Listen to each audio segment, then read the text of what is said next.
What's up, everybody, and welcome back to the Classic Quest podcast. This is the show where we talk about hip-hop albums track by track. Not always hip-hop, but usually it's stuff like Benny the Butcher, Tana Talk 4.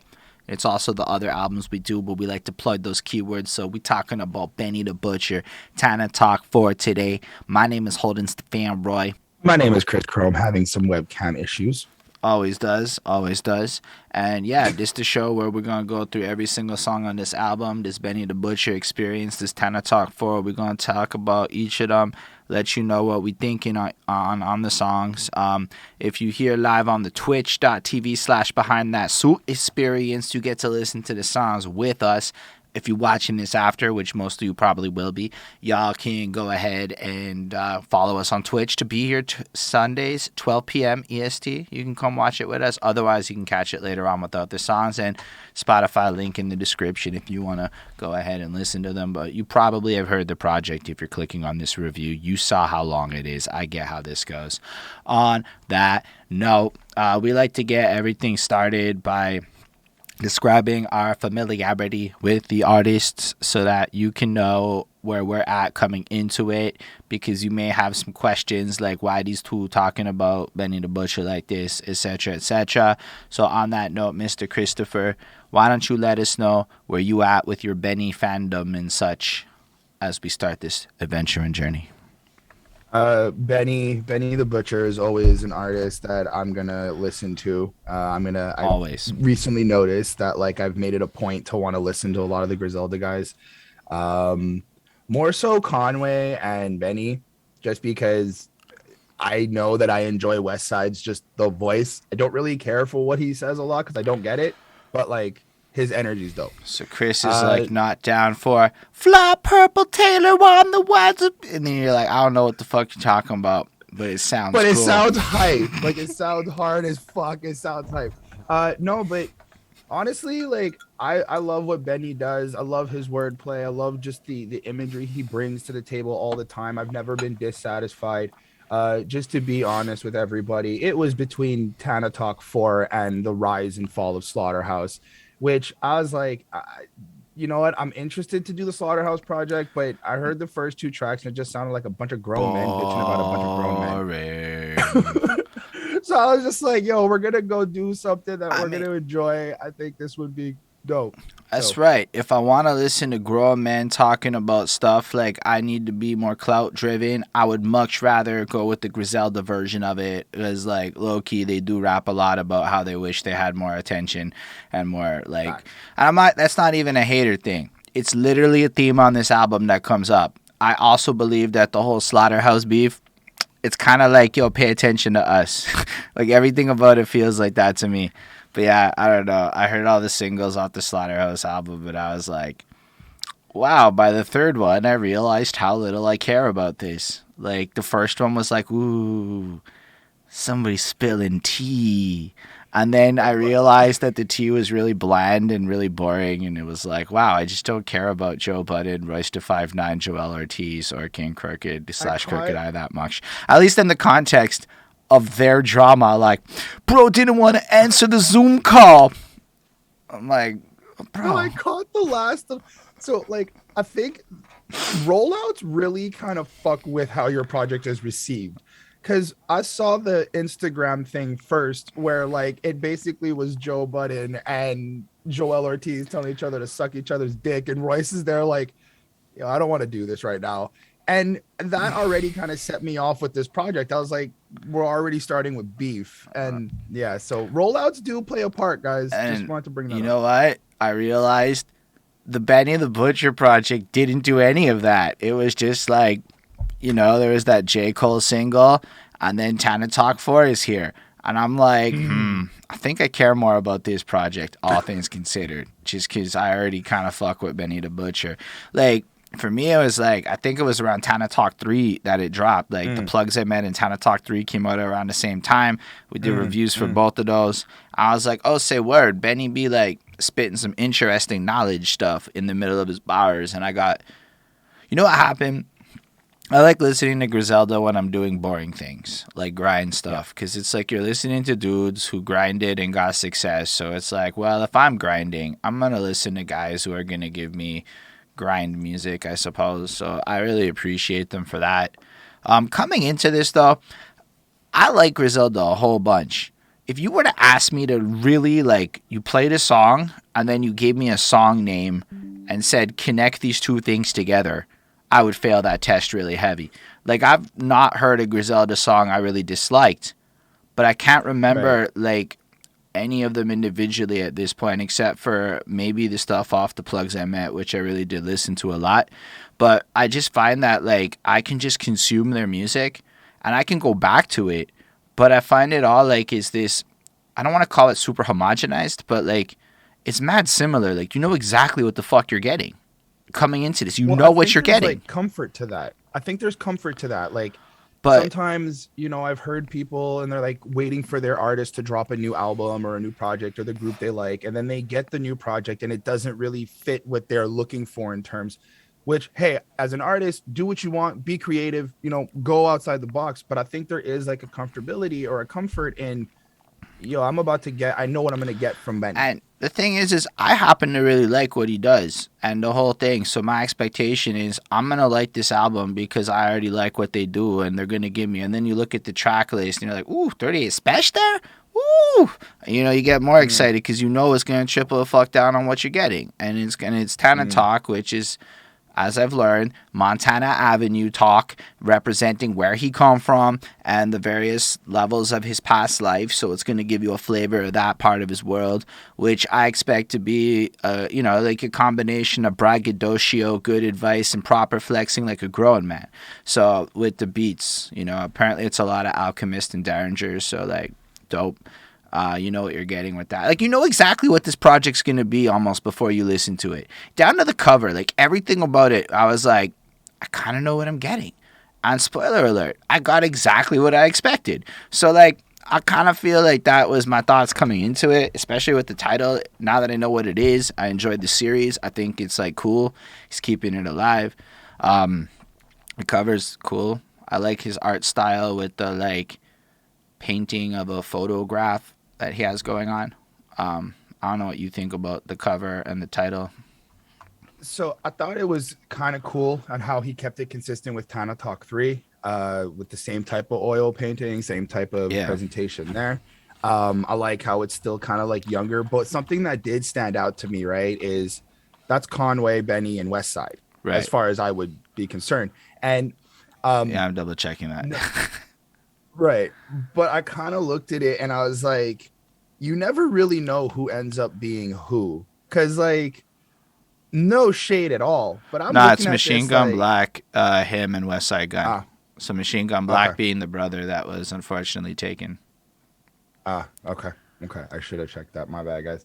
But just like I look at West Side in this photo, and I'm like, I would never have thought you'd become who you are looking at this, which is not a bad thing. I just thought that stood out to me. Um, the rest of it, I thought it was like cool. I just I just thought it was cool, and it gave me some sort of like mystery. So yeah, I may have just butched that, but whatever. It's alright. We talked about it. We covered it. Y'all may not know this, but one day we got a copyright strike, so now we're protected by fair use for having the album cover in the video. Anyway, on that note, let's get into it proper with the first track, Johnny P. Caddy. Johnny P's Caddy. I said that terrible. All right, Chrissy Poo, what do you think about this track, Johnny P's Caddy? I enjoy it. It's a really hard start to the album, in my opinion. The flows are dope. Both of them match up to me really well. I feel like Cole came in with the same type of like talk rap that Benny does a little bit. So that was cool how they're like really trying to work collaboratively together on it. Um, you know, I'm not one to have to talk about some of the lyrics because I don't come from a lot of this life. But when I look at some of these things, I kind of try to associate it with like business life and shit and like kind of just how to move correctly. And I like how he's just very honest. Benny's very honest with this opening up, kind of gives you this like this idea that we're gonna get some like Well, he's always honest, but like just more of like real truths, if I can say that.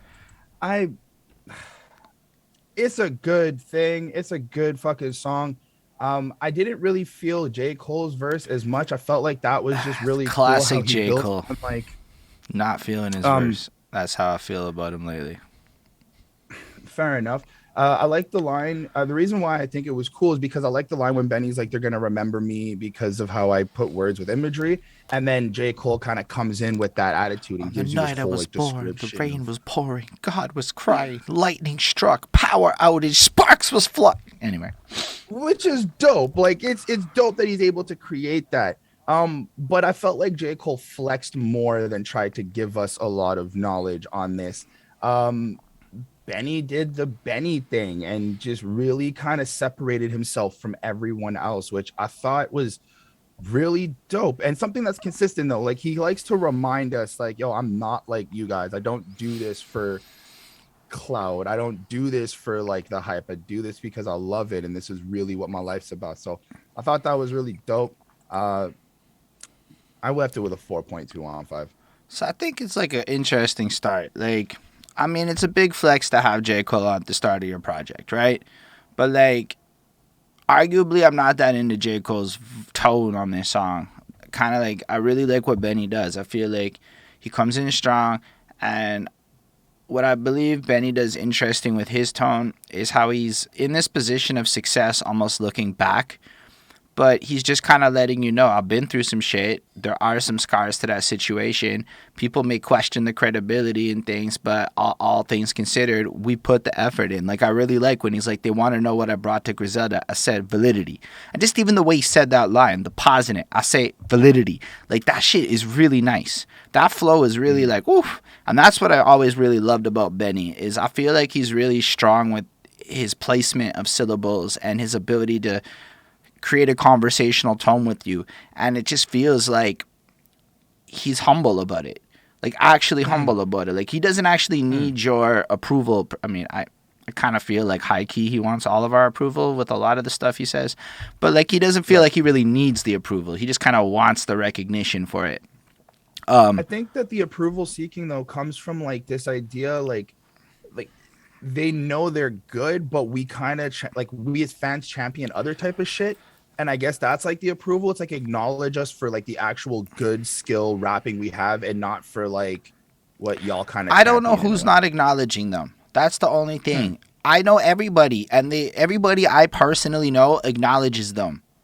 The only people that don't acknowledge them don't care about lyricism. And there's a lot of people who would argue I don't care about like the words people be saying. I don't. I care about other parts. So it's like, I don't really know who it is. But then again, that's my ignorance. Maybe there's a whole bunch of people like a Billboard or whatever that be like slighting them. Maybe it's some other things I don't know about. I just know that it's always weird to me because for like fucking years, all I've heard about is Griselda the Golden Childs. They back. They taking over the whole everything. And for years I've been listening to that. And then every time I hear them and they're like, nobody recognizing us as legends, I'm like, I don't know. A lot of people seem to be to me. Like, people be like really like jumping on Alchemist style beat productions and all kinds of things in Montreal because of y'all. So like, y'all have influence. I just, maybe not New York. I don't know. I just don't know. So I'm left to question that. Outside of that, I guess where I really like the tone, back to that, is problems that I correct through the obstacles I progress. Illogical for them to feel they're responsible for our success. It's stuff like that. Like, we're self-made in a sense. We built it up. Besides Conway, tell me who else I gotta respect. Like, these are the people that built me up. Like, to me, this is really interesting advice for life because in a lot of senses, you're never going to impress a lot of people. You can do all the work and you're just kind of left with the people around you. Who are your day ones per se and all of that. So I feel like there's that kind of tone in it. But then you get to J. Cole and he's just like, they feel the pressure. Me, I feel like I just left a masseuse, effortless. How I'm skating on these records is proof. And it's like, okay, like J. Cole owns the game and he's really great and he's really easy. But like in Benny's verse, there's this sense of like struggle and overcoming where I find it like I relate to it more. I relate to the energy. And J. Cole's like, I'm the best rapper in the world. Y'all should give me my props. And I'm like, okay. Like, I'm not actually impressed by the way he starts this verse. It really almost sounds like a cliche romance novel, like you would find in like a fucking tabloid store, and then he presents himself like this grandiose hero. I'm fine. He may feel that way, but I don't feel that way about him. So when I hear him talk like that, it's like, okay, cool. I kind of liked you back on 2014 Forest Hills Drive better. That's just where I've been at for a long time. So a lot of this is like, J. Cole kind of raps a lot about how good he is and how amazing he is, and I'm like, I just don't care.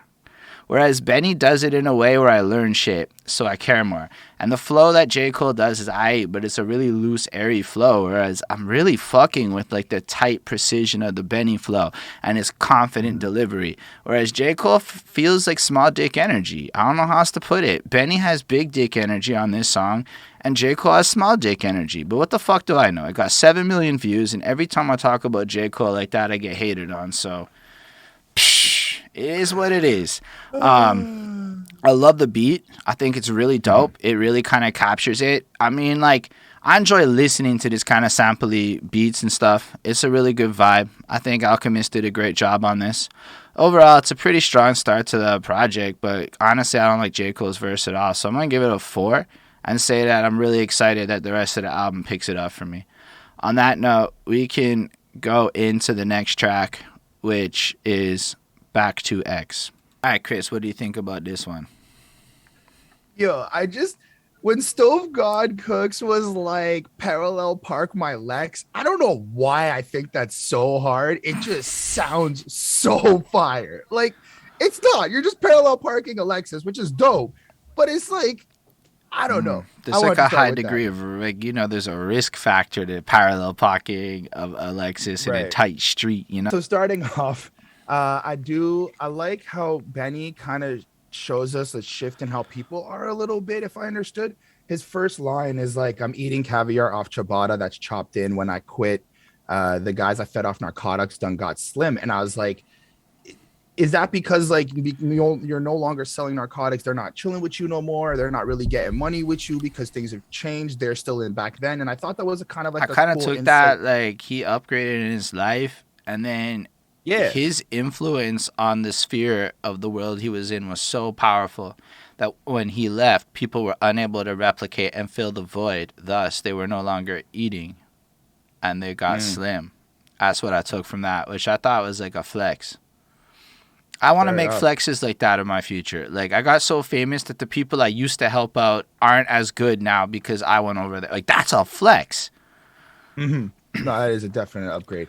I also liked another bar where he was like, scanners and lights, you value your team, you paying them right.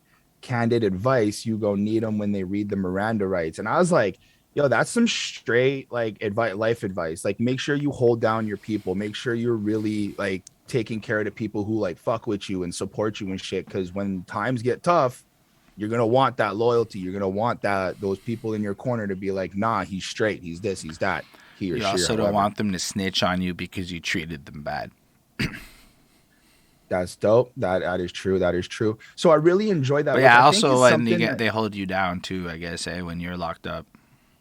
But that's what I really do like about Benny, is that it's not just like aimless bars of just being cool or flexing. It's like, this is real shit that you can implement whether you're from this type of life or just anywhere else in life, and just make sure you kind of move properly, which is very inspiring in a sense. Facts. Compared to just J. Cole. What some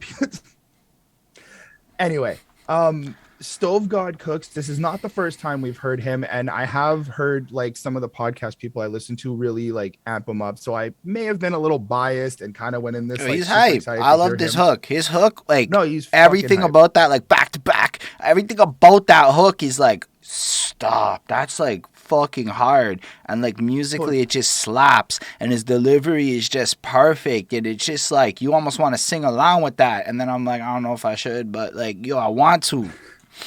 I feel like I should not be out in public singing crack dealing bars. Like, I just feel like it's not a good look. I mean, we should not. But I think it does play into like a full circle type thing. Like we brought it back. So we sold it off and then we brought the profits back. I dropped it in the pot. It came back, you know, cooked it up, sold it, came back with the profit.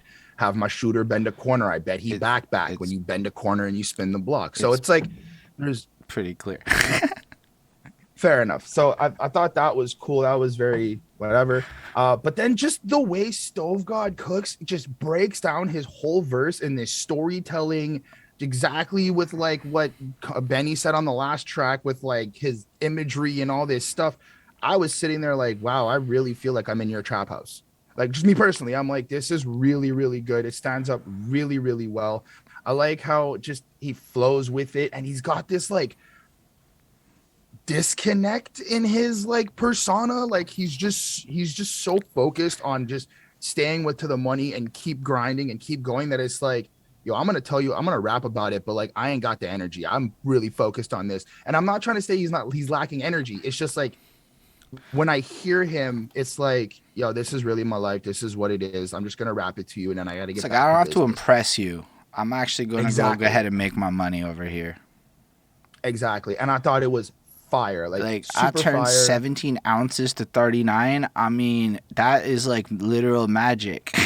It's like you cooking it up in a way to keep Facts. the purity but up in the volume. Oof, I don't know shit all about that, but Facts. that sounds like a good profit margin. Facts. Either Unless overall, that's I did about leave it with. like the fucking price, and I don't know shit all about drug dealing, so y'all can make fun of us in the comments if you want. I did leave it with a 4.5 on 5. I thought it really slapped. Like it was really, really good. So Yeah, I like this one a lot. Like I feel like this is kind of where it should have started almost. Like it's pretty fucking proper. I mean, look, I get it, y'all. Like it is what it is, but like this is hard. Every bar like is just spit with that. Like there's this air of confidence I find I really enjoy in both their deliveries. Where like if you're gonna come in, I like this like persona of I'm actually successful at this, and let me tell you about what my life is like for real reals, and then you believe them. Whether or not it's true is whatever. I'm gonna assume these guys know what they're talking about with the level of details slash stories slash everything. Plus, there's a statute of limitations thing in the States where you can actually talk about real shit after a certain amount of time. And like, I just feel like, regardless of all of that, the musicality is just dope. Like, this song is presented with that grittiness, that like harshness, and then on top of that, you just get like, I feel like it's like almost like one-liners of ambiance, and I really enjoy mm, that. I find that really poetic in the way it's written and composed, and it kind of puts you into the air of what's going on in their life. I mean, it's just every time I bump it, you'll hear like particular bars that just kind of pop up a little bit and just catch your eye, you know, and I enjoy that. And like you said, it's super practical in a sense where when you really think about it, it's an attitude that allows you to achieve longevity in the game, which I really appreciate.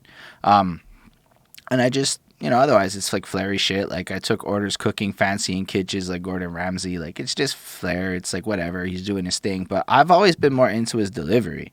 Like as I've gotten past caring about literally the particular writing of the bars, like the pen game's nice, but a lot of what makes his pen game nice is how he wraps the words and puts them so mm, snugly into the pocket and keeping it like that. Like it's the flow that makes it proper because the words, whatever, anybody can copy that shit. But to make it sound like he make it sound is particularly hard. And the Stove God Cooks does the exact same thing. Like the way his tone of voice and super dry, like fucking cold ass delivery hits that mm. chorus, makes it hit extra hard than if anyone else was saying it type thing because it's like that detached, like I honestly don't even want to be rapping feel that you put kind of shows this nonchalance of this is just a regular day.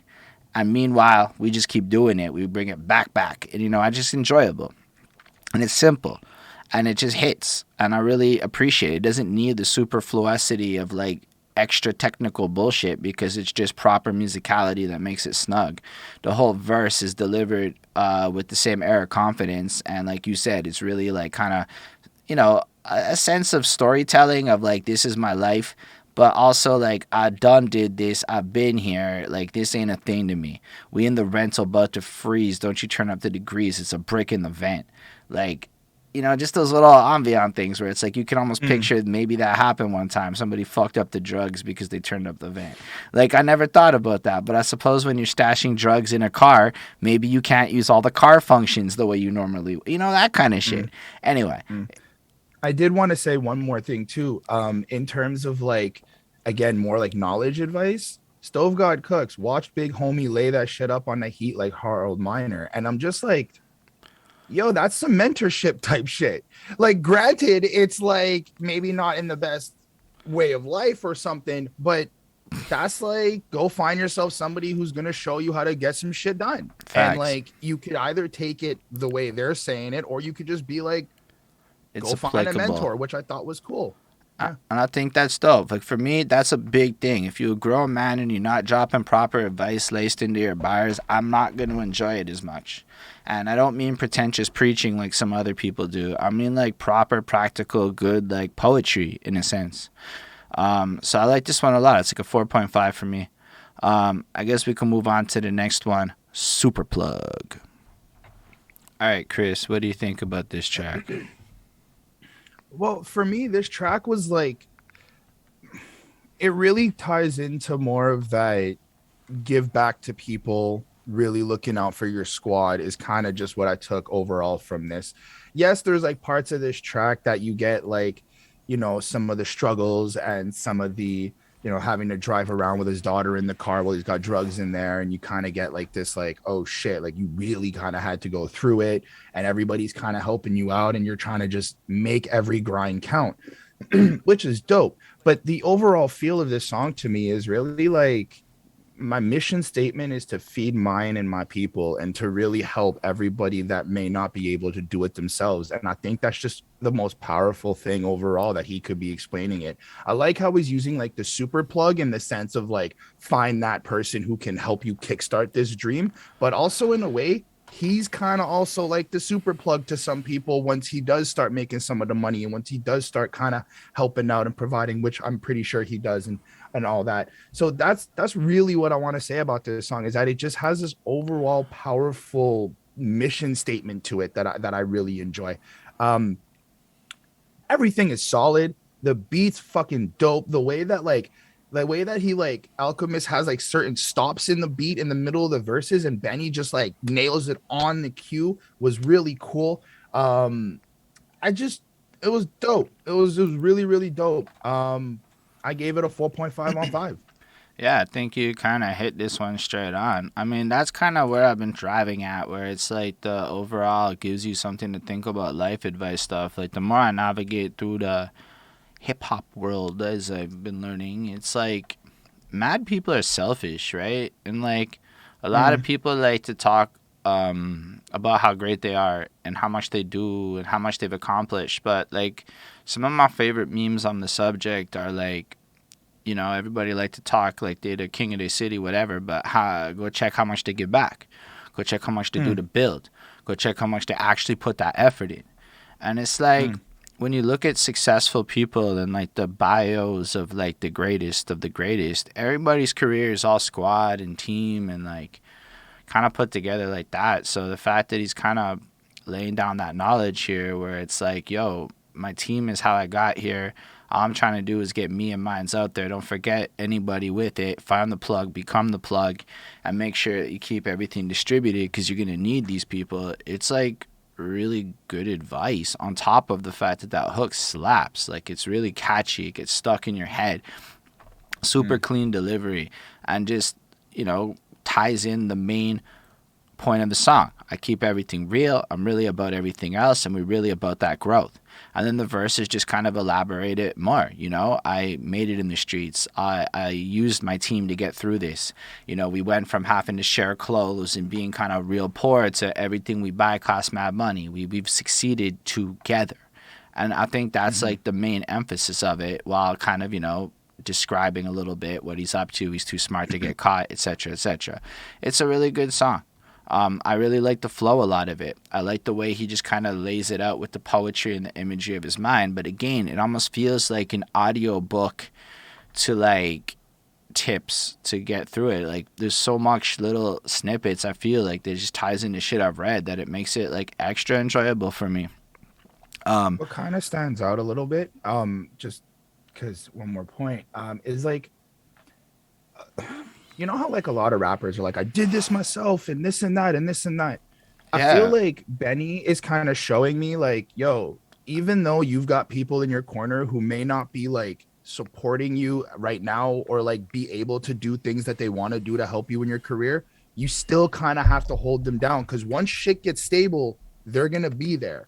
And I think like a lot of people may kind of deal with that because they look. I know sometimes me, it's like if I don't get that direct support, I'm kind of edgy with people, but I'm trying to be more like, yo, you're trying to do the best you can to support me the Mm. only way you know how. If I was able to like give you an opportunity to like stand in a crowd and do this shit, maybe your level of support is different now because I'm putting you in that position. But if like you can't see that and I can see that, I still got to hold you down. It's kind of how I look at it sometimes. So that's Mm. just something I wanted to kind of bring out. And I feel like the other side of the song is meant to exemplify, and I guess something we've overlooked is the length of time that he's been authentic with it, right? Like something that I Mm. feel like he's trying to really drive home is I really was about it back in the day. Now I'm really about this in the current. I've been at this for a super long time. None of this is new. I put my time and work in, and now I'm coming here to talk about it, which is in and of itself another big lesson. I mean, as far as the beat goes, at this point, it's like arguably it's the same feedback. I really like the way he raps it. He's really consistent song to song. This hook stands out to me more. Alchemist does his thing on his beat, but it's beautifully well put together. I don't know how else to say it. It's just great. I like the way it flits in. I feel like there's a little bit of a dingle energy in this that kind of adds a little sparkle Mm. to the song that makes it nice. Mm. Probably not stuff you were expecting me to say, but it does add sparkle, okay? That's exactly what the fuck it does. And I really think overall it's super enjoyable. But really, that's what appeals to me. Otherwise, man, honestly, sometimes I'm gonna be real. It could be like some of these bars could be cut out of this song and put into another song. It wouldn't really make a huge difference, you know?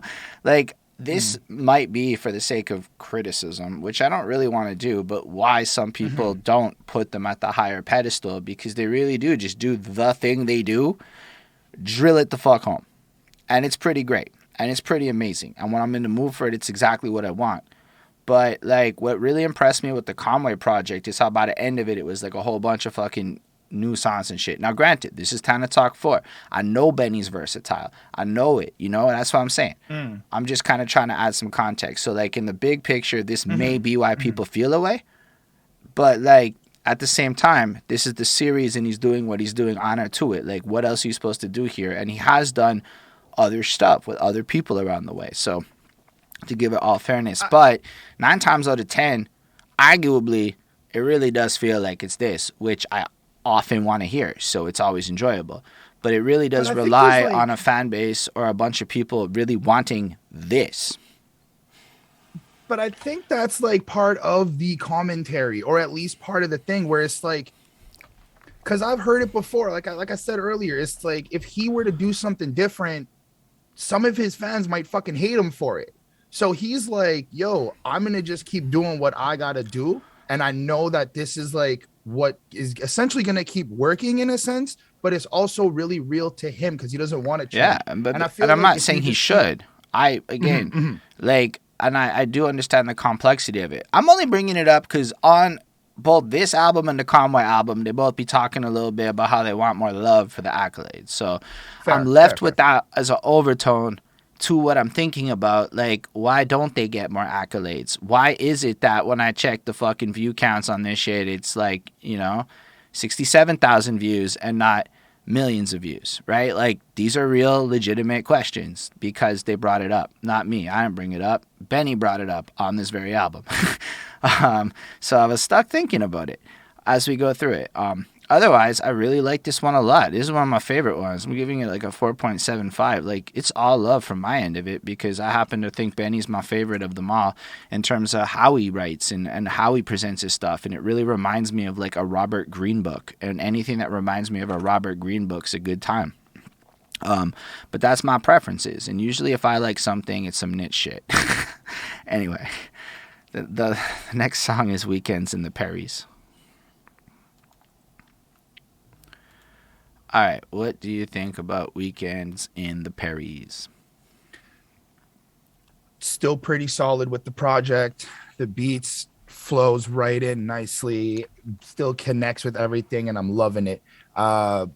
Certain things I do that are standing out was when Benny's like, it's crazy to think that like being out in the streets certified him more than rap. And I say that because it really plays to this idea of like you can make a bunch of rap songs on the internet, but it don't mean shit until you actually have people in your community who fuck with you, who really respect you like that and Facts. shit. So I thought that was super dope the way he explained it. Because when he says he's certified by the streets, you kind of know by now it's not in like the most positive fucking areas.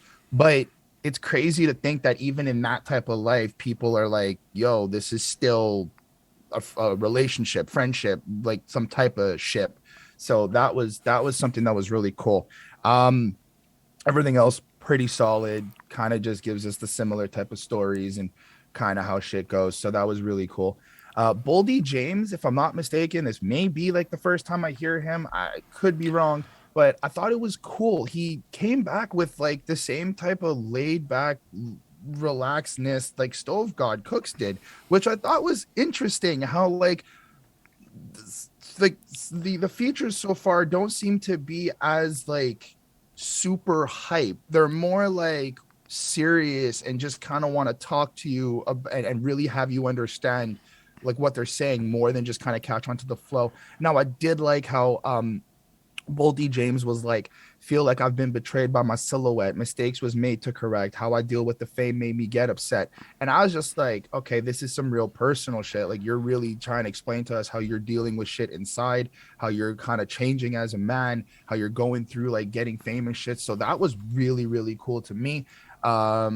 Overall, it really just kind of gives me this feeling of like growth and progression and just kind of sticking to what you know and really just keep pushing forward, which I thought was cool. Um, 4.2 on 5. Yeah, this one again with Benny comes through, and my big like takeaway from this one was the level of self awareness. That was like the key word for me on this track. One of the things that I always kind of look for is when people talk about losses, cause like all my favorite like people are the ones that I gravitate towards didn't just like win forever. They like took L's and then came back and like understood that through losing you can gain the experience and the wisdom. Like there's no wisdom in winning all the time. Like yeah, you might get lucky and win all the time, but you're not like learning shit if you never lose. So often when I see people really deep in that like present this music like they're these infallible people, it's hard for me to get behind that because I don't know a single successful person that doesn't fucking fail. Like even at work and shit, they have like, oh, you can lose this much money just to see if we like get something out of it. Oh, you took a L, it's okay, we learned something. Like this is how like the big business world works and stuff. So like I almost look for that stuff, and I feel like both these guys on this track presented this humility where like it's like trying to present to you this is what the world is actually like more than this glorified version of it. And I really appreciate that. Like I'm living my truth. Sky's the only limit I know. From drug dealing to music, I mean, what didn't I do? Who didn't I put on? Take L's, then I regroup. On a shoestring budget, I showed them what I could do. I'm like, yo, that's like not all that glamorous to think about. And in a lot of ways, that is really relatable to the way I'm trying to approach stuff. You know, maybe I've not sold drugs, but with regards to how I'm trying to push forward, it's a lot of shoestring budgets and doing what I can with the resources available to me, taking L's, regrouping, and coming back different. And like hearing that stuff, it's like a lot more relatable to my life than a lot of the superfluous nonsense I hear coming out of a lot of people.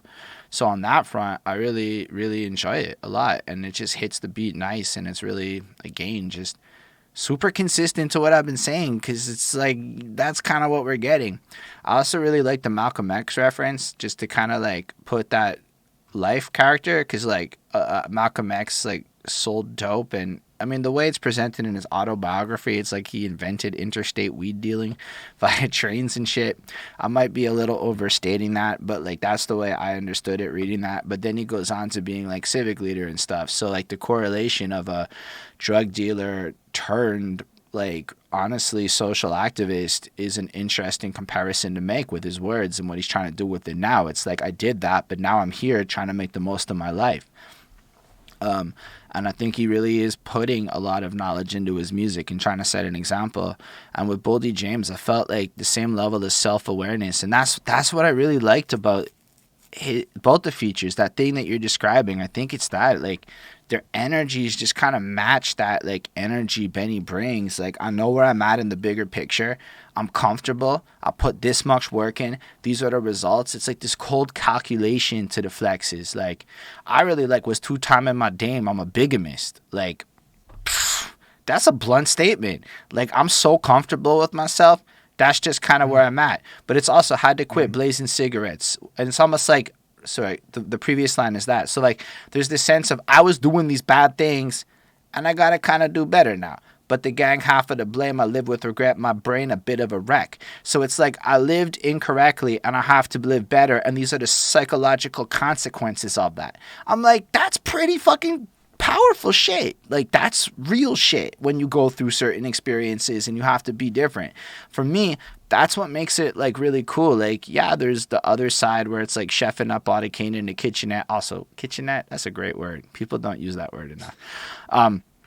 But the other side is really what attracts me to it. And I almost wish that, like, the indie boys that, like, don't do crimes had shit like this to say, but 9 times out of 10 they don't live lives where they get good business lessons and shit. So they just kind of do a lot of verbal acrobatics rather than saying, like, meaningful shit, I find. And I really appreciate what's going on this track. Like, I feel like I can do better business listening to these guys a little bit, you know? Or I can have a little bit of a better food for thought to, like, maybe consider different ways of living, listening to how they present their lives. And I think that's the most attractive part of what they bring to the table for me. This one's another 4.5, and I really enjoy it. I don't have a lot more to say about it. And you're going to find as we go through it, like, man, it's going to get hard for me to come up with innovative ways to say, Benny's super tight, precise, and has great bars. Here's the ones that stood out to me. That's kind of what's the rest of the review is going to be, because it's mad consistent. On that note, there are... Sorry, go on. Quickly, I do think that just the way that he was honest, I mean, we already know Benny's honest, but the way that Boldy James is, like, honest with how he, like, likes 2 women and how he kind of deals with his stuff, I think also speaks to, like, if you're just, like, out here, oh, I'm sleeping with 2 women because I'm rich. It's a difference when you're like, nah, I've actually got fucking issues and I kind of need these 2 women in my life for me to feel normal. And I think you get more of, like, that respect. And I'm not trying to talk about the women. No, man. Idea. It's the idea, like, acknowledging I'm a bigamist because I behaved in this way. It's not like a good or a bad. It's not like there's no morals there. It's the facts of the situation. Whereas a lot of people try to apply a moralness to it. And I kind of like the absence of morals and more the bluntness of the more fact-driven. It reminds me, like, when I'm at work and my bosses used to be like, Holden, no one cares about your feelings. You have to kind of, like, present the facts of the situation. And anytime you put feelings in there, get rid of it. And this kind of feels like that. Like, you strip out all the feeling of regular emotion to present facts. In a sense, is how I feel like a good way to put it is. I don't know. Well, I guess the reason why I'm bringing it up is because I feel like if you can do that, me personally, I can respect who you are more instead of just trying to be flashy about it or, like, kind of cover it up, which I think is part of, like, the messaging in here is, like, if you're just really real with yourself, people may still want to stick around and people still want to fuck with you because they see that you're, like, self-aware. Facts. That was it. Fax machine emoji. Anyway. A bold song comes next. I say it's bold because apparently there are now 10 more commandments. So, obviously Diddy has to be here, right? We got to just put that out. It's 10 more of the crack commandments, following up the infamous, notorious B.I.G. song, 10 Crack Commandments. So having Diddy here is like this, it's okay, world. You're not allowed to give him shit. I gave him permission. It's all good in the hood. So yeah, hang on 1 second. I got a call coming. Anyway, so yeah, how do you feel about this one?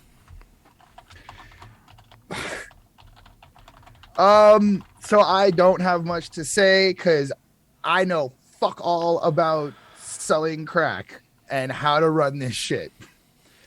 But what I think is cool, and from what I get, is that the next 10 the next 10 commandments essentially are the other things you should be doing to continue this business, to be able to know that you're in the right spot to keep this thing flourishing and worth your time and energy, which I thought was cool. Because yeah, you can just make a song with just the 10 commandments and this is what you got to do, but how do you teach somebody to take it to the next level and continue? A line that stood out to me was when he was like, whatever number it is, make sure you test your product to know how fire it is, because you know people lie. And I'm like, that's some dope shit, because like you got to stand on your own product. You got to believe in yourself, essentially, is how I took that. And as much as people may want to falsify or kind of troll behind your back and whatever, you know what's true to yourself. And that's kind of how I took a lot of this song, was just like, well, there's this commandment, and then you do this one, which is like number 8, and then you do this one, and then you got to do this one to continue it. And I thought that was super, super cool. But that's really it. The rest, I ain't got much to comment on. It's just fire. I gave this a 4.2 on 5. I mean, oh wait, I did like how Benny called the FBI people with jackets with the alphabets on them. I thought that was funny. That was it. Thank you. I like this one a lot. Like one of my favorites on this project. I think it really delivers well in terms of, arguably, Biggie's 10 Crack Commandments was a song that, as much as it was about crack, it was really just good business advice for any hustler doing any type of work, anything. Like, don't get too caught up, don't get high on your own supply. Don't get, too caught up in your own product. Whatever you do, don't act like it's free. Understand your own shit. All this stuff always, translated into more than just what it is. And I believe in the spirit of that, Benny really delivered. And everything about this kind of hits in a way where, if you were to kind of take it to your entrepreneurial endeavors, don't ever burn the plug, dog. That silly shit. Because whatever you're doing in life, there's going to be a plug. Allow me to be clear. I finally got some plugs in my life in terms of opportunities to go bigger and badder than what I've had. I can't burn those plugs. And trust me, on some ego shit, it's super easy to burn plugs. It's super easy to think you're too big and whatever, or to go in a different direction with it. But I mean, you probably want to go with I've never been to business school. I read a lot of books though, but everything he's saying here is kind of proper in terms of that. I was just responding to Breakfast Cereal's comment there, but yeah, it just kind of hits in a way where you need to respect your plugs. You need to respect your business. And then each one of these laws, it's better test that work before you buy it. How many people be walking up and talking all that shit? Yo, I'm a graphic designer, blah, blah, blah, blah. Have you looked at their fucking portfolio? Did you do any kind of research into them? I mean, what about a rapper? Can he actually sell tickets? What evidence is there that this person may actually be there capable of bringing in these things? And so it's as I went through the song, I was thinking about my hustles in terms of music and content. I'm being damn, every one of these points, pretty fucking good advice. Take care of the people around you. Do you know how many times I've been told, you better appreciate Chris Crum? If you don't appreciate Chris, that guy's been there for how long? Man, you don't get a lot of Chris Crums in your life. Yo, take care of the people around you. That's why Chris gets money now. To be fair, the appreciation is there. There's... Can't. But then it's don't spend more money than you can afford. It's every one of these things is pretty good advice. I don't know how else to put it. And I love listening to good advice. It's always a good reminder. It's almost like mantras to apply better things to your life. So ultimately, the beat's funky. I mean, I could live without Diddy's outro. I like the fact that it is what it is, and I really think it's powerful, and I don't want to take away from the message because it's really good, but his delivery sounds kind of weird. I don't know how else to put it. There's a way to it that just kind of it's his throat was sore or something that day. I'm not trying to be rude about it, because he really does have a powerful message. And I really love what he's saying about exporting black culture and gaining strength in legal endeavors and to apply this. And it almost solidifies what I think about it being more than just, selling drugs. It's how to legitimize that skill set into something bigger. And it's gorgeous. find it sounded a little weird when I listened to it, and that could just be me, and so don't take it too bad. This is a good song. I'm gonna give it a 4.75 for real. On that note, we can move on to the next one, which is Tyson versus Ali. All right, Chris, what do you think about Tyson versus Ali? Yo, Conway, Benny and Conway are just having fun and trolling rappers. That's what I think about this. Like, their flow is great. The bars are hard. The flexing is on point. But I think it's the fact of like, how are you gonna compare legends to legends? And I like how, because I've done it. I'm not gonna say I haven't. I've done it where it's like, oh, Conway's better than Benny, or this and this and this. But at the end of the day, they're all part of the same group, and they all push the same narrative, the same message, the same whatever vibe. So it's like, I thought it was really cool how they're playing on this like Tyson versus Ali, legends versus legends. Don't compare them. They're both good at what they do. They should just be in their own category. And then you have Conway doing his thing, which is great. And you got Benny doing his thing, which is super great. They're both flexing and kind of giving you these little like punches to let you know, like, yo, I like Conway's like Angie Martinez didn't even know who I was and thought my project was hype. And it's like, oh, well, if you know who that is, she's pretty well respected in hip hop. Yeah, that's kind of like a flex. And just very other bars that like they've said. So it's really cool. That's kind of what I just felt was like, yo, they got bored and they're like, yo, fuck this. We're just gonna rap, outshine everybody, and then let them compare us to each other and then make a really good reflective joke song about it. So I landed this with a 4.5 on 5. I'm definitely going back to it and listening to it. It's super good. I like the fact that like Benny starts it off actually questioning the logic of it. Like, question, do your legacy rest depending on where you rank amongst the current and the late? If so, I feel like I'm straight, which is fair. He's like, I know where I'm at with this, and does it matter? You know, like, Where? if it does, I'm good, but like, does it even matter? Which is almost to your point. Like, how do you compare this kind of stuff? And I don't know. I don't even know how to answer the question of what the best means. Like, I would love to see where Tupac stands in music today. Like, everyone talks that hypothetical, and I wish there was a way to understand what his career and what his music would sound like today. I would love to know so much. But, like, we can't know a lot of stuff. Like, I think Benny is on pace where he's at to pop off easily another 20, 30 years of consistent fucking dopeness. But where people rank is going to change so much because the vastness of music is going to just create these little silos and stuff, and it'll just never be like what it was. It will just never be that again. Like, everyone's individual star power is forever going to be less than it. Like, there will never be a Michael Jackson again. And we can see it that if Drake's the closest thing to it, it's not that. So like, we'll never have that again, and the world just won't allow for it. Other countries may even take the spotlight off America. Like, what are we gonna do if like the greatest of all time turns out to be Taiwanese? You can't even predict that shit. Everybody acting like English is going to be the predominant force of this, and that's where my brain goes when I hear that stuff. So does it matter?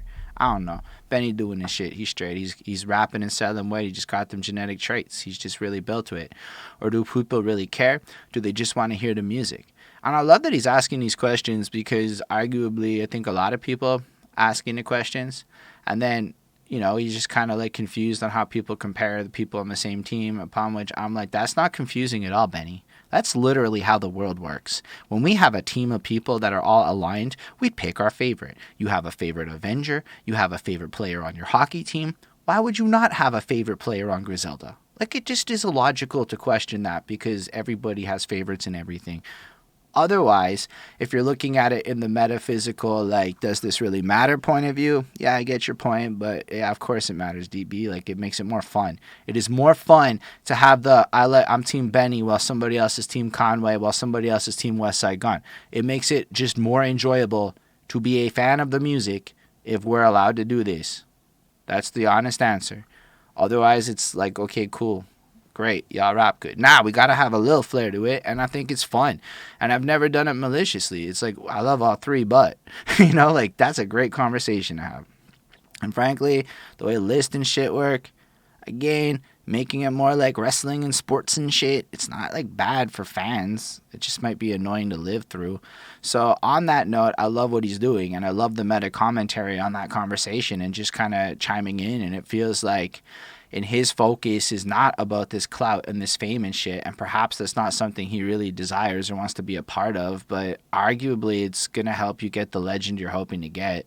And your focus on the paper is dope. Don't even get me wrong. And I like the fact that he's putting it out. Like, we're on the same team. We all work together. But then really what blew me away with this shit after the hook, which is nice, is the way that Conway comes in with like, yo, I'm so glad that you and your team are winning, and I look forward to the day when you and your team get your MVP trophies, and it's going to be such a beautiful thing. Me and my team are here winning. I want you and your team to be over there winning. And in a sense, it's like y'all are asking stupid questions and you're living in stupid ways. Arguably, he may be right. I'm not saying I'm right. I'm saying it's more fun to compare people. I'm not saying it's the healthiest or psychologically the right approach to it. Maybe this give love to the world and loving teams, and maybe love is the solution. Maybe that's what the whole point of this song is. You know, on some Beatles tips, like, yo, love successful people and just give that props and stop trying to, like, make it weird. Like, stop trying to create divisiveness in it and whatnot.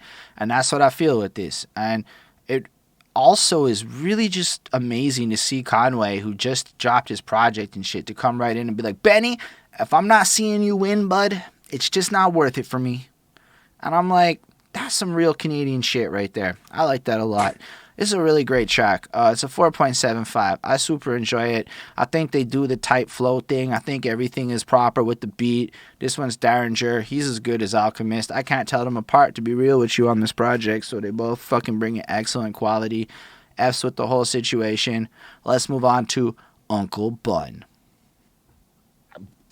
I don't know what to say about this.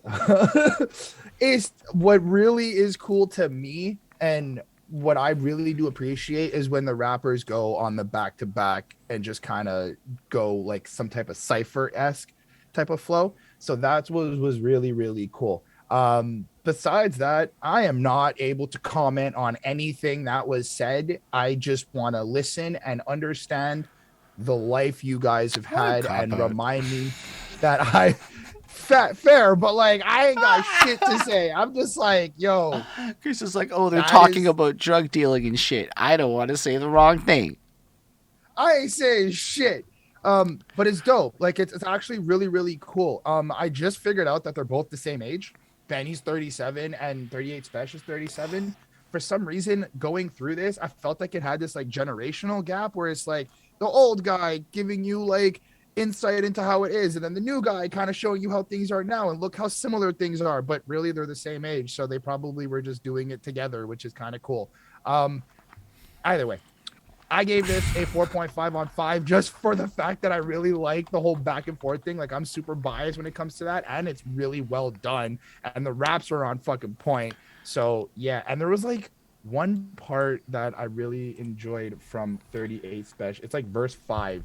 Just the way he says it was really cool.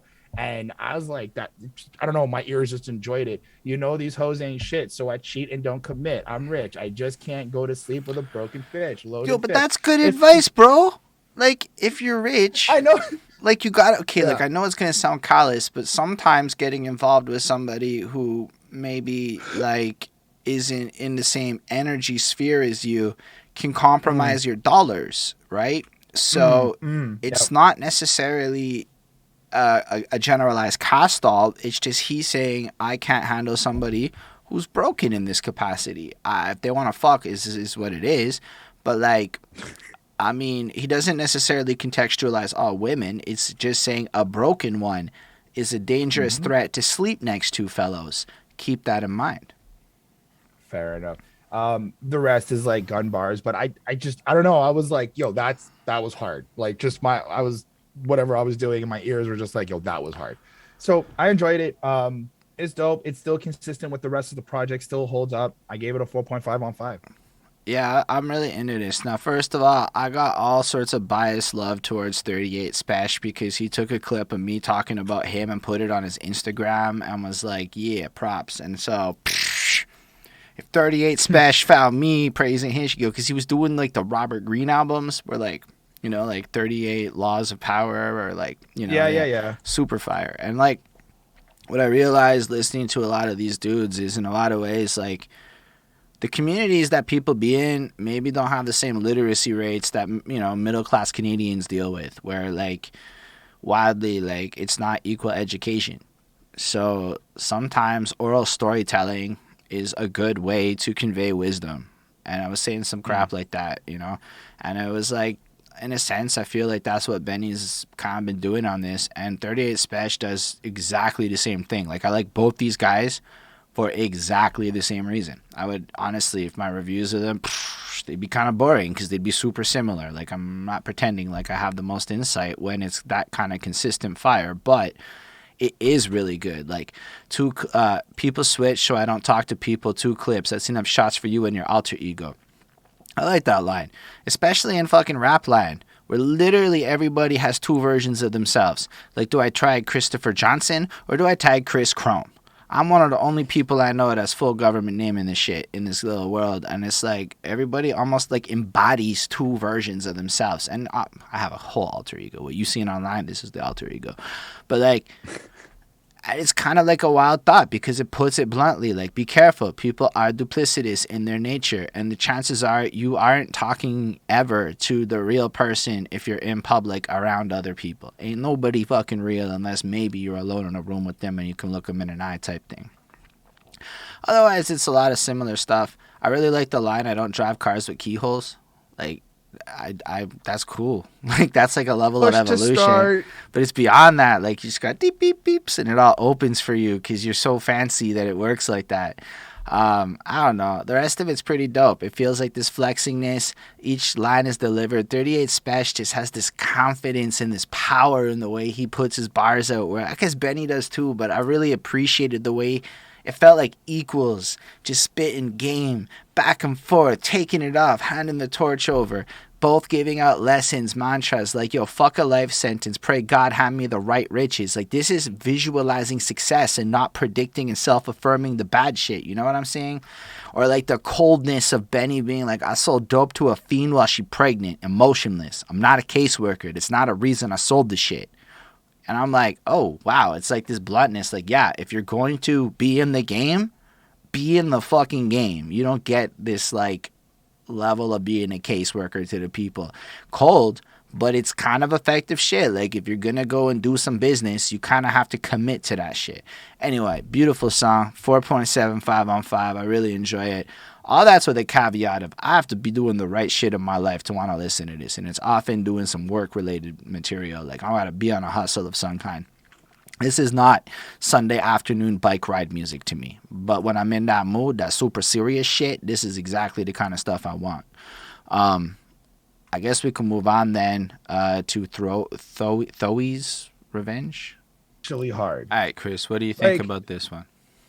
The fact that, just to start off, the fact that Benny's like, so and so gave me my first thing. This person showed me how to do it, but gave me the formula. I think it's Westside. Westside showed me the formula, but I'm gonna make my own self a millionaire. That's like, yo, people really gotta listen to that. It's like, that is, so again, some of that mentorship, some of that, like, somebody gave you an opportunity, they taught you XYZ, you now have to like turn on the gears and get that moving and get yourself there. And Benny, just the way he expresses that, the way he says the millionaire, the echo on it, it really just kind of drove it home for me. And I was like, yo, like, even myself, I got to start doing some of that shit too. Like, as much as I've got opportunities from here, wherever, I got to figure out my own lane and my own way of doing things, which was cool. I did enjoy that. I like how in verse 1's pretty solid. Verse 2, he's like, in 4 years built the foundation while these hating people sat around waiting. And I'm like, yeah, again, more of that, like, yo, it doesn't come super instant. It really is like, you got to take time. You got to put in the effort. You got to keep building and never give up, which I thought was really, really cool. The rest of it, though, I'm really kind of biased. This is hype as fuck. This is like a Chris Chrome track. The fucking beat is like more elevated and has that like anthemic feel to it more than like a lot of the darker piano boom bappy type feels. Like, he's got the triplet flows, which just got me bouncing around, and I was like, that's super dope. And it's hard, and I like how he's showing you the diversity near the end of the project and not kind of layering it throughout. It's like he really wanted you to like focus on what he can do. And then if you can make it through some of this, then yeah, I'll give you what it is. I guess you want to hear or some shit like that, which I thought was dope. Pretty much really all of that. I gave this a 4.6. Yeah, I think it's a good look to like pop right into like more triplet driven like modern esque sounding vibe, and the fact that it's him and Alchemist is like a double statement. Like, hey, look, we can do this too. What you gonna do now? Look what we can do. Hey, and then really it's just airy. Feels like he's dancing on the beat, and it really sounds dope. And in a lot of ways, his bars is kind of in the same vein as shit, like what he's been saying. But the fact that he's just coming with such a musically different vibe is cool. Like, I don't know that a lot of people who do a lot of the more I guess what I call it one-liner hip hop. That's my term for it. Like when every bar could just be its own one-liner, like a one-liner stand-up comic type thing. A lot of them don't necessarily adapt into that more airy, flowy type thing, but this is just well delivered. Everything just feels super precise. The chorus is really great, and again, it's kind of laced with that game. Like, I love the fact that like Benny's like, I earned my spot is kind of his main mantra more than I'm the best, I did it myself. Like, he kind of just gives all the credit where it's due. And not a lot of people do that, but the people who do that tend to go down as legends a lot more than the people who don't do that. And that's basically the hook of this song is all these people gave me the tools that I needed to succeed. And because of that, I am now in a position where I can build up my own things and then almost give it back to y'all. So it's like creating his own place in the greater cycle of things that allows money to circulate through him as opposed to just stop being there. And then even that start of the second verse, it's like the way everyone's sitting around waiting while he was out there building a foundation. Like, yo, sometimes people really be like that. Like, they could take lots of time off and just kind of wait for other people to put some stuff in. But then when credit isn't distributed correctly or people get kind of feeling away. So, I mean, Benny's been consistent. Like, they put out, as Griselda, how many projects, how many songs have these guys done? Even outside of Griselda, like, it's been a ridiculous amount of work. And the results are kind of starting to come through for him. And it just kind of makes sense, you know? And then I love what he's like, I'll switch it up. I had a style waiting, up a level, never downgrading. Like, the fact that he kind of acknowledges that he's even switching up the style just to prove he can, just because he's upgrading as an artist, as everything, you know? That to me is just, is like a level of, again, self-awareness on the track, and I fucks with that heavy. Overall, it's like, I like where he ends it too successful for him all of a sudden to go and blame it all on all this money. Like, people really do kind of get mad when you do well and things start to change. Like, people might get mad if you have better features on your album and things like that, when ultimately Benny's clearly pushing his career in the way he wants to go with it. This is a super fun song. The beat's really enjoyable, and it is kind of anthemic, like Chris said. I'll give it a 4.5. I mean, it's dope. This would be like the first one I could see myself putting on a bike ride on a Sunday. So that's really cool to have that option. Let's move on to Billy Joe. All right, Chris, how do you feel about this one now that we're aware of what song we're on? I enjoyed this one actually. I thought there's more of this like upbringing type feel to it. Kind of, he was like in the first verse, he's like, I wasn't really good. I know, low income based living. My pops avoided schooling me, so how am I supposed to feel these hoes ain't using me? Like, I kind of get like this is going back into his past, and he still kind of had this like grimy upbringing and had to kind of figure it out as he was going, which I thought was cool. More of that, like, this is real authentic, and I get this, like, again, Benny's trying to drive home the point of like, I'm not like the rest of you, I'm not like any of what you guys kind of do. This is really, really real. I like how he's got that belief in him, that like super, I'm one classic from the grade up amongst the best rappers today. And I'm like, yeah, you probably are. I already think you're probably up there in that conversation, but sure, I could see where you're, I guess, being a little bit humble with that. I enjoyed the Monopoly line. Now, I don't know if you caught that, but like, I treat my city like Monopoly, sitting on Park Place. The engine in the shit I'm whipping ain't fit for a car chase. And I'm like, yo, first off, Park Place is like an expensive spot on Monopoly. But if you're trapping drugs outside of your trunk, your car is parked in place while you're doing that. And I thought the double metaphor entendre was super, super cool. And I was just like, that's dope. Um, but the rest of it flows really nicely and just does what it does. I gave it a 4.3. Yeah, I like this one too. I feel like we're at this point we've settled comfy ass into the groove. We got our little triplet flows. Now we back right into where we were as we left off. But I do like the look back shit, and I think what makes verse one interesting is the commentary on how society vilifies drug dealers, but glorifies snitches and shit. And that's an interesting idea that he puts forward. And then it's like kind of presenting, like, look, I grew up without a father in this environment. Like, what am I supposed to feel? Like, these are the things that are available for me. There aren't any other options. And then y'all just kind of like, creating an environment upon which I'm vilified for it. So I think that's like a super interesting, like, kind of more serious level on the overall topic of drug dealing and the experiences he's had as he looks back with it. And then one of my favorite shit is they comfortable on phones talking, work on your line dangerous. I won't sell another brick till I learn sign language. So it's like this idea that you can't even really sell drugs anymore in the way that you used to because everything's so hackable and trackable, and unless he can get to a point where he can operate without using his voice, he's not even going to do it again because it's just not like a safe occupation to be involved in at this point, which is an interesting idea, right? Like this recognition that the game isn't even the same game in the current situation, and he's just surprised at how much people are willing to use their cell phones to just do all their work. Um, and then I love the idea of like gave all my fiends rides to get the checks cashed. Like that's a level of customer service. Like how do you compete with the competition? Oh, you can't get money? Let me help you get that money. And then he's probably a little fee for the taxi ride, you know? So it's like to ensure that his clientele gets the money. And then he's kind of set and ready to go, consistently delivering the best product. Honestly, it's some good user experience advice baked into that chorus. I really appreciated that. And then he's going to serve anybody because at the end of the day, when you're in the business, like we said before, you got to go all in. You got to serve your neighbor, your auntie, your stepdad, whoever it all is, you know? Fuck the critics. We put it the hard way.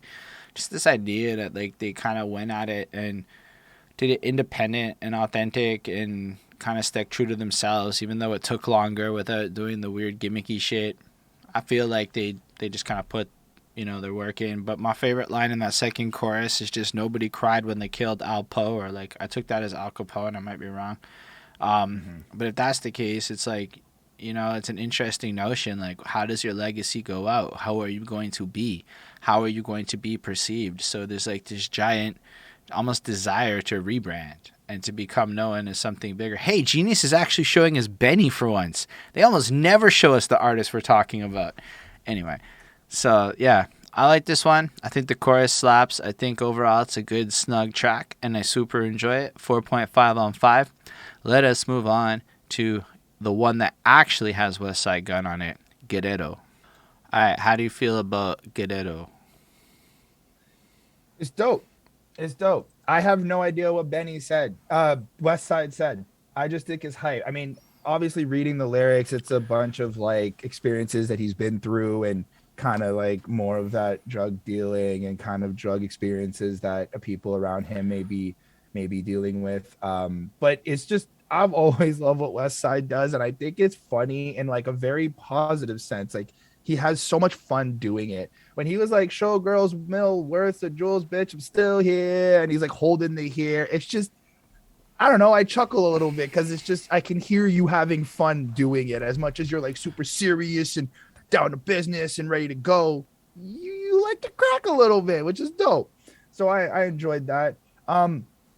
Now I know rappers have done this before, but I really like how Benny uses his previous projects to kind of like layer in a lot of really deep hitting messages. Like, yeah, thank God I made it. I got my money right. I'm famous. So they wonder where I would on that one way flight. And it's just like, you kind of go through it and you're just like, yo, you're like manifesting a lot of this within your bars, not your bars, but like the titles of your songs as well. That you, it feels like you've planned some of this shit. It feels like you've, like, you're like, I'm gonna write these lyrics, I'm gonna write these songs, and I'm gonna use them for other things that I can do in other tracks, and it's still gonna be like layered and super dope, which is really fucking creative in my opinion. Um, Either besides that, I mean, it's hype. It's really cool. Uh, Everything stands up to what we've been getting. So I'm like, this is very consistent. I left this with a 4.2. Yeah, I enjoyed this one. I think it makes sense to have a little Westside Gunn feature. Get the whole Griselda team on it. I like that. Mm. But as far as it goes, I feel like it's similar content at this point. I'm not sure how to fully comment on it. Even the 97 Hove reference. No, he was 99 Hove, I think, on another track. I digress. I really, he's putting it there. I used to not be like famous. Now I've kind of grown. I'm in a much better position in life. You know, life is going proper. I enjoyed it. I like how he's comparing himself, to Big Sean and Tunchi, which is interesting, because to put Big Sean and Lil Wayne as like the big names, like that's a fascinating, like Big Sean got his credit for once, like everybody says Big Mm. Sean never gets his credit. Well, Benny gave Big Sean his credit. But I don't have as much to comment on this verse. It was I really enjoyed listening to it. It was a little more referencey, which kind of makes sense because he's with Westside Gunn and Westside Gunn super referencey. And I'm not that into the references side of stuff. I like the more blunt, like factual businessy type shit that we got with the other songs. But I agree with you with Westside Gunn's like flagrant delivery's dope. I feel like he'd be speaking all kinds of slang I don't understand, but I did understand. We sold work. I mean a whole lot. That made a lot of sense to me. But like overall, Westside Gunn is all about that delivery too. It feels like he don't give a fuck what you think. He's just here to do what he do. This is the shit that came out. This is what it is. He's dope. Other people are not dope, and he doesn't have patience for people that are not good. He's just coming through, and his whole team got drip, and that kind of energy of again just everybody wins is still present in this song. And I think that's a really core theme is how I think that's why Griselda has managed to do more than a lot of other movements. And it's because they do have that I want everybody to win feel to it. And arguably, I think we all know deep down when we hear Russ and them talking about how self-made they are, it just feels wrong as opposed to like, it's not really what we want. We want that like team sport shit. So it's easier to cheer for the team and watch them have success collectively. And the fact that they like still like each other, that's enjoyable. I mean, it's like, what the fuck's the point of getting rich and famous and succeeding if you can't celebrate it with your friends? Or Like, the idea that's of how I like, kind of look at it.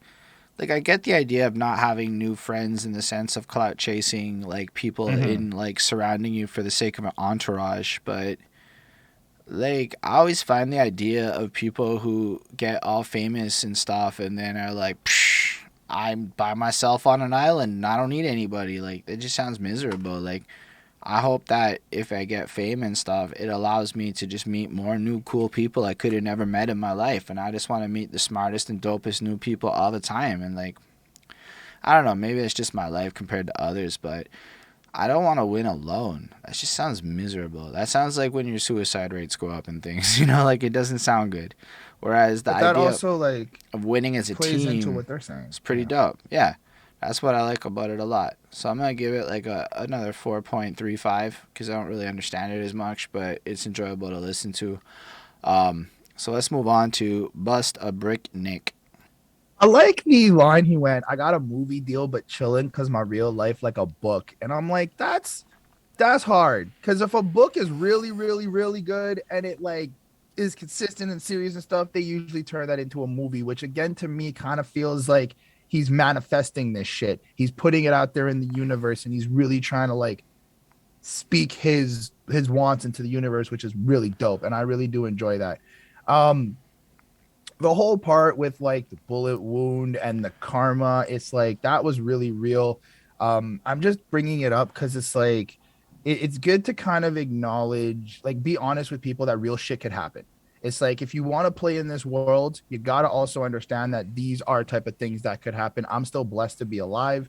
I'm still blessed to have seen my 36th birthday, but these are things that can happen, still enlacing that knowledge and wisdom to people and be like, yo, y'all might think this is cool, but you might get away with it for 10, 15 years, but then you get older and somebody's holding a grievance or whatever the fuck. So, that was something I was like, okay, again, more of that, watch where you move, watch how you do shit.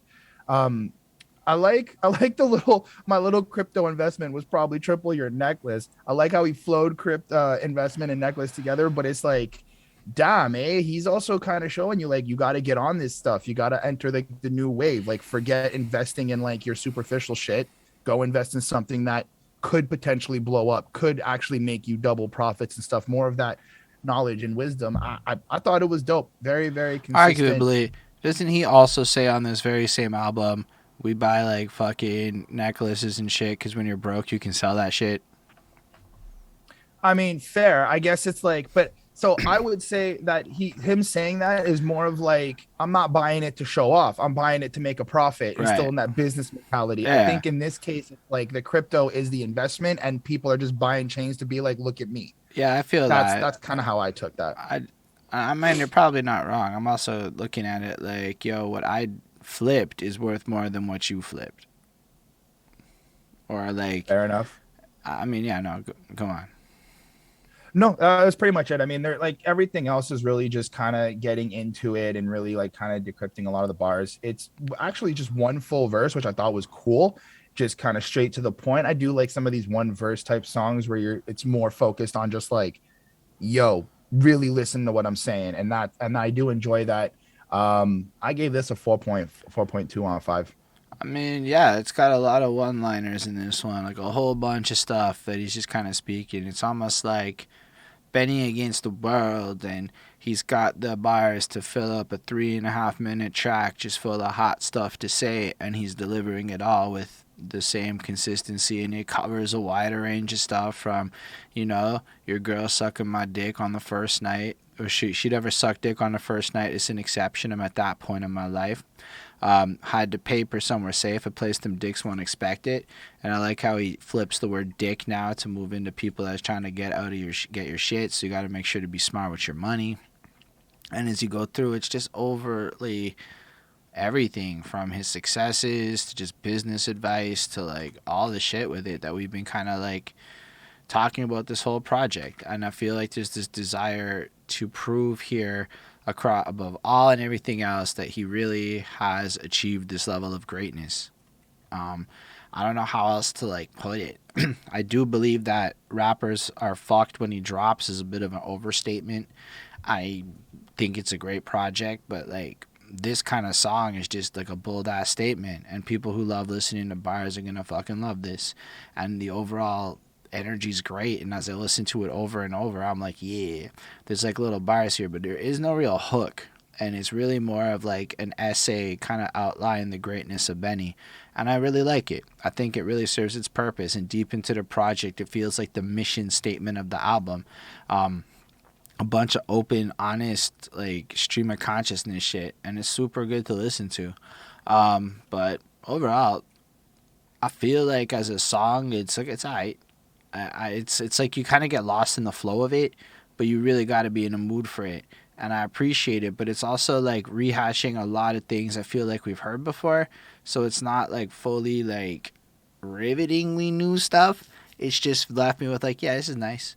Doing songs with bigger acts and they tell me to go in industry, and then kind of criticizing like how you're gonna call me Hollywood when you ain't never been to Hollywood and stuff. And it's like, yeah, fair enough, but arguably I don't like this one as much as some of the other ones, although some of the lines I like. So it's got lines I like in it, but the overall flow of it, I'm like, man, it's cool. I don't know, I feel like the other songs gave me more. That's just where I'm at with it. I don't know how else to put it. It's more like a 4. I kind of wish there was a hook. I think a hook would have made me enjoy this more. And the way he ended it, I was like, cool. I just didn't leave it, but like overall it's good. I don't know. Like, like when you can objectively be like, yeah, it's well made, but like, when am I going to listen to this? Was what I was left with. Fair enough. More than anything else. Whereas like that, Thowy's Revenge. I'm like, shit, I'll throw that on when I'm bicycling. Or like 10 More Commandments. Okay, I could be like bumping a lot of this album at work and just feel like, yeah, but this one just kind of felt like a hodgepodge, but it didn't have like that extra flair to it for me personally. But the last one on the project is Mr. Chow Hall. I think it's a cool ending to the project. And I like how he's still kind of questioning people, like, even after all of this, even after I've given you the projects, I've given you the lyrics, I've told you the stories, y'all still really don't believe in me. Y'all really still don't kind of believe I can actually make this off of music, which is dope. I like how, again, he's bringing in that. I didn't take. Okay, anyway, go on. Well, I like how he kind of brings in, starting off, yo, I feed my team when I'm bringing in work, because that's how leadership works. It's like, right off the bat, you're still giving us that, like, that boss mentality, those movements you should be doing. And I think it just still does kind of sit consistently, but it's short, it's cool. I don't really have much to say. I left it with another 4.2. I feel like this is a great end to this project, right? Like, it's a bit of a finality to what we've talked about. Like, throughout the whole album, he's kind of presented himself as a real one, somebody who's lived this life, he's put in his work, he's got the credentials and the credibility, and now that we've arrived at this point where he's comfortable with himself and his position on his way to legend, he's going to leave you with like some more boss advice now. This isn't necessarily little boy advice, it's more big advice, like what happens when you get there. And I think that's a cool way to end it, because it's kind of like, it makes it feel like there's a level of growth on the album that's more than just, I'm like the best with it. It's more, nah, check it. Let me show you what happens when you're there. And pay the people, and then have like, pay your people is a really important thing, you know, like make sure you bring people up with you, because otherwise you're not really a leader. Like often they say in entrepreneurial endeavors, the last people to get paid are the CEOs and shit. So if you're getting paid first, chances are you're not doing it right. I don't trust a fiend unless his fingertips burnt. That's such an interesting line, because it's like, yo, if they really a fiend, they're not going to have nice fingers. That's how you stay safe, is you make sure that the people you work with have the cues in their life that justify the positions they play, you know. And then he doesn't want credit for all the things he's done, but it kind of low-key implying he's done a whole lot. And then I like how there's this overarching situation in this song where, you know, like, something was turned down or some deal didn't happen, but they don't say what it is. And I like the fact that they censor it. And the result of taking this advice and not indulging in these things and kind of going away from maybe the mainstream path and doing this independent thing has the entire squad making whops more money than they would have gotten otherwise. Or like how when he's in the hospital, he's like, they tried to get me to come pick out the lineup. I was useless. In the hospital bed, shot them questions they asked. I was clueless. This position as I got as a gangster, I won't abuse it. The politicians in my city can't believe I got this off music. So it's like he's now in a position where he's legal, he's clean, and even then still behaves appropriately when the time comes and doesn't betray the codes and all that good stuff. I feel like this song is just laced with like how to be like a leader and maintain that respect when you get it, because I'm sure a lot of people get the money and then lose it because of some respect stuff, or they can't maintain the relationships, or I've seen a lot of people burn bridges along the way, myself included, on some ego shit or not behaving accordingly. So I really like that. Also, this like, why are you bragging about your whip if it's a lease? Or like, make sure you're in your position. Like one of the lines on another track is like, I only started wearing designer when the money like made sense. It wasn't like that was the first thing I got, you know, like you can only buy designer when you can afford to lose that money type thing.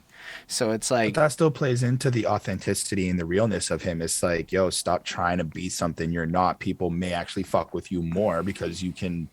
It actually reminds me of this one interview I had where this rapper was complaining and about how he has to get paid to do shows, because when he's at the show, he has to spend money on liquor because he raps about drinking liquor to fuck bitches. So if people see him at the bar not drinking liquor, it's a bad look. My first thought, honestly, was, well, if you can't afford that, and I don't want to be that guy, but like, if you can't afford that, then don't. You have all the choice of how you want to present yourself, I suppose. And that's kind of what I got. That's the stuff I take away from it at all. I love the beat Mhm. though. This one is exceptional, and the outro with the spacey kind of like we're flying up and ascending to another realm, and I like the fact that it doesn't really feel like the rest of the album. It's more like on a more experimental edge of it. Like we're ready for something new. Like the cool, we did what we did. Let's leave you with something fresh, so that you know that the future is gonna be kind of bright and ascending into space and shit. We're gonna become that next level. So I thought it was a strong way to end it. I'm gonna give it like a 4.75. It's super short, enjoyable, tight, and leaves you like ready to go on. And it's a good like closure feel about it, and still instills that sense of like teamness. Like we did it. It's like that's what I like a lot about Griselda. It's not I did it anywhere. It's all we did it. And I think a lot of people miss that lesson when they fucking try to emulate the Griselda formula. I digress. That's all I gotta say about that song. How do you feel about this project as a whole? Overall, the project, I gave it a 4.3 on 5. I thought it's pretty solid. I didn't expect anything less, to be honest with you. It's not like I went in there being like, oh, this is going to be trash. So, no, this was really, really good. What I think part of it is like, because I did Conway so recently, I'm kind of not to be the guy comparing, but like, it is still consistent with the team though, because like Conway gave me this like I'm an older man now dealing with older man stuff, and this is kind of what happens in my personal life. And then you got Benny who's like, yo, I had to deal with getting shot too, and this is where I'm at, and I'm growing into this older man shit, and blah blah blah, and kind of like I felt like, all right, now I need Westside. Now I need Westside's like, this is what happened to me, and this is where I'm at, and kind of going too. And I thought that it really does tie in together. So it's like, I guess what I'm trying to say is if you listen to Tana Talk 4, you might as want to go and listen to like Conway's next project and then this and that, because I feel like they're all kind of connecting in a way. That's just me. I may be fucking reaching, but it's a good project. Whether you're new to Benny or you enjoy what he does, they're very just good at what they fucking do. Yeah, I enjoyed the project. I think Tana Talk 4 was enjoyable. Like, it's consistent Benny, a lot of advice bars, a lot of wit, a lot of precise delivery, a lot of that emotionless, bland ambiance, which kind of ties into his idea. Like, take emotion out of business. You're going to move farther ahead. And I feel like, given the overtones of some of the stuff that kind of goes into it, giving that kind of clear-headed, self-aware, objective feel is kind of a refreshing and different take, and a lot of people do. And it's because I find you have to have a very authentic presentation in order to pull that off. I don't know about like commenting on the overall subject matter because it's not really my world, but I really believe that Benny the Butcher spits legitimate things based on the way he spits the things that he spits with the consistency over time, and he's put in a crazy amount of work dropping projects for years, and it's cool to see them in this position. The Alchemist, the Derringer Beast, they're both fucking wonderful. It creates this cool ambiance, and again, whenever you see people talking about how, oh no, there isn't any good hip hop being created, it's like, I mean, arguably there is. You're just not really looking for it. So I guess that answers my earlier question of who doesn't like them. But you know, it's not that they don't like them; they just don't know it exists because they're too busy whining to Google it. But like, yeah, I feel like they're really pushing and they're like taking this '90s revival thing that they're doing and running with it, and a lot of people fucks with it, and it's just gonna keep getting bigger. And Benny is my favorite of the group, even though we're not supposed to compare, and I want all of them to win. But I just like the way he articulates things more than I like the way the others articulate things. I like Conway too, though. Don't get me wrong. I also like Westside, but Benny gets me a little more excited than the other ones. But yeah, that's all I gotta say about it. It's a solid project. I'd give it like a 4.5 ish. I don't know about classics anymore. I feel like it's super hard to see what everyone's going to listen to down the line, but this is an extremely well made, consistent project where if you really like that Griselda stuff, you're going to like it a lot. I don't see why you wouldn't. It's like exactly what it's supposed to be, like I said at the very beginning. You saw Tana Talk 4, you got exactly what you were hoping for off of that. And that's kind of what I'm left with on it. So on that note, everyone, totally appreciate you watching and being here with us. Those of you who are here on the live, y'all are wonderful people. For those of you watching in the future, make sure to like, comment, subscribe, all that good stuff, and hit up twitch.tv/behind that suit and follow there so that you can come Sundays at 12 p.m. EST and do the live with us. But for those of you watching in the future, we still fucks with you. In the event that you do, want us to review a particular album, hit up patreon.com/behind that suit. Otherwise, yeah, it is what it is. We're going to keep running it as we do. And yeah, it's been really great to have you all here. I don't know what else to say. Thank you. Thank you for spending your time with us. It's appreciated. And on that note, live long and prosper, everyone.